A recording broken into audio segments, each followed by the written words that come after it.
안녕하세요. 과학탐구 실험 온라인 강의 두 번째 시간입니다. 다음 주부터는 우리가 쌍방향 수업으로 이루어질 건데요. 이제 마지막으로 컨텐츠 수업이 되도록 하겠습니다.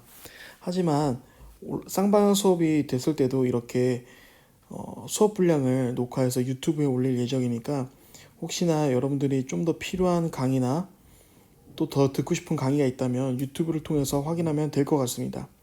자, 오늘 수업할 내용은 다음 시간 수행평가를 위해서 여러분들에게 좀 더 한 단계 성장할 수 있도록 해주는 디딤돌 영상이 되겠습니다. 다음 주에 볼 수행평가에서는 우리가 지구온난화에 관련돼서 기후변화를 한번 예측해보는 그런 수행평가를 진행할 건데요. 이번 시간엔 그런 내용에 대해서 배경 지식을 배워보는 시간을 갖겠습니다. 그래서 기후변화와 지구온난화가 무엇인지에 대해서 한번 알아보도록 합시다. 자, 기후변화로 우리의 삶이 어떻게 바뀌게 될까요? 여러분들, 우리가 지금도 지구온난화로 인해서 연평균 기온이 매년 조금씩 올라가고 있죠. 이렇게 계속 연평균 기온이 올라가다 보면은 우리의 삶은 미래에 어떻게 바뀌게 될까요? 이런 것들을 한번 생각해보는 시간이 됐으면 좋겠습니다. 자, 우선 기후변화를 일으키는 요인들이 무엇이 있을지 한번 알아보도록 하겠습니다. 이 첫 번째 이 화면에 나오는 기후변화 요인들은 지구 내적 요인입니다. 지구 안에서 벌어지는 일들로 기후변화를 일으키는 요인들입니다. 우선 첫 번째로는 빙하나 숲의 면적 변화, 그래서 지표면에 변화가 일어났을 때 빙하나 숲이 줄어들므로써 이런 것들에 의해서 지구가 태양으로부터 에너지를 받잖아요. 이때 태양 복사 에너지가 지구에 도착하면서 지구 복사 에너지로 바뀌게 되는데, 이 지표면의 면적 변화로 인해서 이 지구 복사 에너지 이런 것들도 많이 바뀌게 된다. 특히 위도라고 하는 것은 지구가 이렇게 있을 때 이때 지구에 이렇게 세로 위치가 되겠죠. 이 위치별로 태양 에너지를 받는 양이 달라집니다. 그런데 이 지표면이 바뀌게 되면은 당연히 위도별로 에너지를 받는 양도 달라지겠죠. 그런 식으로 지역별로 또는 지구 전체적으로 대기 순환이 바뀌게 되면서 기후 변화가 나타나게 되는 겁니다. 두 번째로는 기권으로 방출된 화산 분출물로 인해 기후 변화가 일어나는 것입니다. 화산 분출물이 지구에 이렇게 나타나게 되면은 거기서 나오는 각종 가스들로 인해서 기후가 변화가 될 수 있습니다. 여기에 나오는 가스들이 온실기체일 수도 있고 온실기체가 아니더라도 기후변화에 영향을 줄 수 있다는 거죠. 또는 인간에 의해서 변하는 것이 아니라 그냥 자연적으로 우리 자연계가 순환을 하면서 자연적으로 대기의 조성이 변화하고 있습니다. 이것은 아주 오랫동안 벌어진 일들인데요. 인간이 등장하기 전부터, 굉장히 지구가 처음 생성됐을 때부터 주기적으로 대기의 조성들은 변화해 왔습니다. 이런 대기의 조성의 변화로 기후가 변화할 수 있다는 거죠. 그다음 마지막으로 지금 가장 문제가 되고 있는 것이 바로 인간의 활동입니다. 인간의 활동으로 인해서 탄소를 배출하는 양이 너무 많아지게 되고, 사실 원래 탄소의 변화는 있을 수 있으나 탄소의 양이 급증하게 됨에 따라서 이산화탄소가 너무나도 많은 양들이 기체로 나오게 됩니다. 사실 이산화탄소 기체양이 많아지고 적어지고 이런 식으로 대기의 조성이 어느 정도 변화는 있었어요. 하지만 인간의 활동으로 인해서 이런 변화가 굉장히 가속화되었고, 또는 이런 것들이 순환이 되는데 굉장히 많은 제동이 걸리게 됐다는 거죠. 원래 자연 스스로가 주기적으로 이렇게 자연스럽게 변하는 대기 조성에서 인간 활동으로 인해 이산화탄소가 급증하게 되는 이런 상황이 벌어지게 되는 거죠. 이런 이유로 인해서 기후변화가 나타나게 됩니다. 자, 그러면 기후변화 두 번째로는 외적 변화가 있습니다.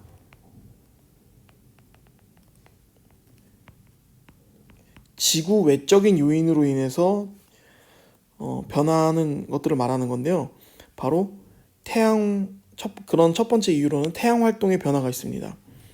태양이 주기적으로 활발하게 활동하는 시기와 좀 덜 활동하는 시기가 있습니다. 그래서 이걸 통해서 우리는 우리 태양의 활발한 그런 활동들은 지구로부터 굉장히 많은 영향을 받게 됩니다. 이런 이유로 인해서 지구의 기후가 변하기도 하고요. 그 다음에 지구의 자전축이 변화하기도 합니다. 그 자전축이 고정되어 있는 것이 아니라 조금씩 자전축의 기울기가 변화하고 있기 때문에 이로 인해서 각 지역별로 날씨나 계절들이 바뀌기도 합니다. 이런 지구의 외적 변화가 또 있다는 사실을 여러분들 기억해 주시길 바랍니다. 자, 그렇다면은 기후변화는 어떤 식으로 연구를 하게 될까요? 우선 나무의 나이테를 가지고서 연구하는 경우도 있습니다. 나무의 나이테를 보면은 나이테가 촘촘한 곳도 있고 이렇게 넓게 되는 곳도 있죠. 이런 식으로 우리가 나무의 나이테를 보고선 태양이 어느 쪽으로 뜨는지 이런 것들을 연구할 수도 있는데, 이거 말고도 나이테 폭이 어느 순간에는 좁아지고 어느 순간에는 넓어지고 이렇게 불규칙적인 나이테를 볼 수가 있는데요. 이런 나이테 폭을 통해서 그 해당 해에 왜 그 줄무늬가 이렇게 좁게 나타나는지 넓게 나타나는지 이런 것들을 통해서 날씨를 어느 정도 예측할 수 있다는 겁니다. 두 번째로는 빙하 시추물로 연구를 할 수 있는데요. 우리가 남극이나 북극에서 빙하의 시추물을 꺼내서 그 빙하 안에 들어있는 공기들, 그러니까 물이 얼을 때 그 순간적인 얼을 때 그 공기가 들어가 있는 경우가 있거든요. 그래서 그 빙하 시추물 안에 들어있는 공기 조성을 직접 연구하거나 또는 이 빙하가 바로 얼음이잖아요. 이 얼음에 보면은 그 얼음의 화학식은 어떻게 보면 H2O가 된단 말이죠. 물의 화학식이랑 똑같잖아요. 이 H2O를 보시면 여기 동위원소라는 게 있습니다. 동위원소라고 하는 것은 질량은 다른데 화학식은 똑같은, 화학 기호는 똑같은 이런 원소들을 말하는 거예요. 이런 동위원소들의 차이로 인해서 그 시대의 날씨가 어떠했는지를 대략적으로 예측할 수 있는 연구가 있습니다. 그 다음 세 번째로는 지층 연구가 있는데요. 이 지층 연구는 그 지층 속 안에 있는 광물, 이런 것들을 통해서 암석, 여기 속에 들어있는 원소의 구성, 이런 것들을 통해서 우리가 그 시대에 어떤 날씨였는지를 예측해 볼 수가 있다는 거죠. 그 다음 마지막 네 번째로는 화석 연구가 있는데요. 지층 안에 있는 그 화석들로 인해서 그 화석이 보면은 식물이라든가 동물이 있잖아요. 식물, 동물. 근데 이때 식물 같은 경우에는 지금까지 아주 오랜 옛날부터 지금까지 살아있는 그런 식물들이 있습니다. 그래서 그런 식물들이 어떤 날씨에서 잘 자라는지를 보고 그 식물의 화석이 들어있는 지층에서는 이런 날씨였겠구나 하고 예측하는 이런 연구들이 있습니다. 이렇게 총 4가지의 연구 방식이 있다는 것도, 이것 말고도 더 많은 연구 방식이 있겠지만 대표적인 연구가 이렇게 있다는 거 여러분들이 알고 있으면 될 것 같습니다. 자, 그럼 지구온난화가 무엇이냐, 이거에 대해서 한번 알아볼 건데요. 첫 번째로 온실기체를 한번 알아보도록 하겠습니다. 온실기체는 지구 대기 속에 존재하고 있어요, 이미. 그런데 이런 것들 중에서도 온실 효과를 일으키는 기체를 말하는 겁니다. 온실 효과를 일으키는 기체들은 수증기, 이산화탄소, 메테인, 이런 것들이 있습니다. 우리 메탄가스라고도 하죠, 메테인은. 근데 수증기라고 하는 것은 사실 어떻게 보면 물의 기체 형태인 거잖아요. 그래서 물도 온실기체구나, 그럼 물도 사용하면 안 되겠네, 이렇게 생각할 수 있습니다. 하지만 그거는 지구온난화를 일으키는 주된 요소가 아니라는 거 좀 잠시 뒤에 한번 설명하도록 하겠습니다. 어쨌든 간 온실기체들이 이렇게 온실 효과를 나타내는데요. 온실 효과라는 것은 무엇이냐면 지구 대기가 단파장의 빛은 통과시키고 장파쟁이 빛은 대부분 흡사하여 재복사하여 지표면의 평균 온도를 높이는 현상. 되게 어렵게 써져 있는데 쉽게 얘기하자면은 지구 복사 에너지, 그러니까 태양으로부터 빛을 지표면이 받게 되고 이때 지표면에서 나가는 이 에너지를 우리가 지구 복사 에너지라고 합니다.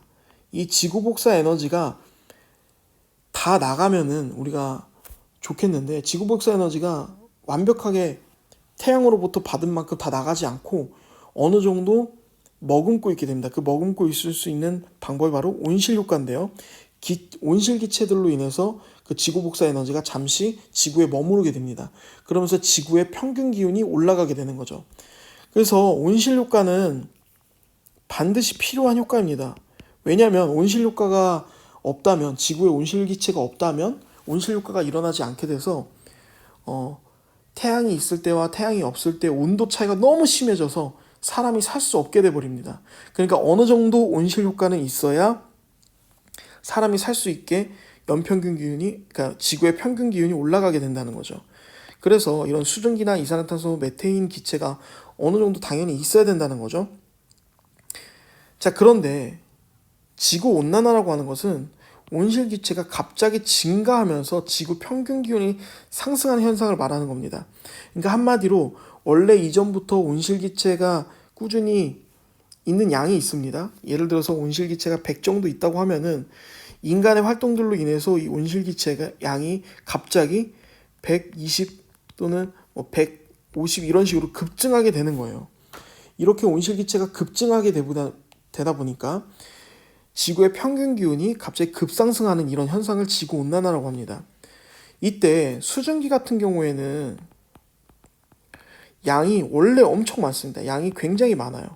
그러니까 온실 기체 중에 가장 많은 걸 차지하는 것은 수증기입니다. 수증기는 굉장히 양이 많기 때문에, 그리고 순환도 굉장히 빨라요. 우리가 비로 수증기는 공중에 갔다가 이제 비로 내리기도 하고 다시 강으로 흘러서 다시 또 수증기로 형태로 올라가고 구름이 만들어지고 비가 내리고, 굉장히 순환도 빠르고 수증기 양도 많기 때문에 우리가 물을 사용한다고 해서 이 수증기 양이 많이 늘어나거나 줄어들거나 하지가 않습니다. 그런데 그 중에서 이산화탄소 같은 경우에는 양이 원래 처음에 그렇게 많지가 않았어요. 하지만 우리가 이 화석 연료를 사용함으로써 이산화탄소 기체 배출이 급증하게 되고, 원래 공기 중에 있었던 기체 중에서 이산화탄소가 가지고 있던 양보다 지금 인간이 화석 연료를 사용함으로 인해서 이산화탄소 양이 훨씬 더 많이 증가했다는 겁니다. 그러니까 한마디로 이전보다 이산화탄소 양이 훨씬 많이 증가했기 때문에 지구온난화의 주된 요인은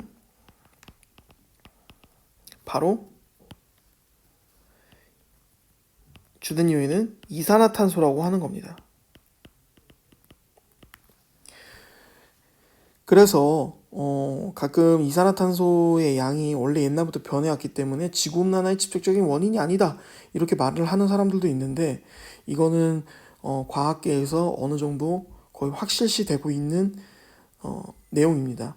그래서 이산화탄소가 지구온난화의 주된 원인이라고 생각을 하시면 되겠고요. 지구온난화의 요인이 되는 이산화탄소는 특히 우리 인간이 사용하는 이 화석연료, 또 이거 말고도 화석연료로 만들어지는 플라스틱이나 이런 것들 있죠. 이런 것들로 인해서 굉장히 많은 지구온난화, 온실 효과가 굉장히 많이 일어나서 지구온난화가 일어나고 있다. 또한 과도한 벌목이라든가 또한 가축, 이런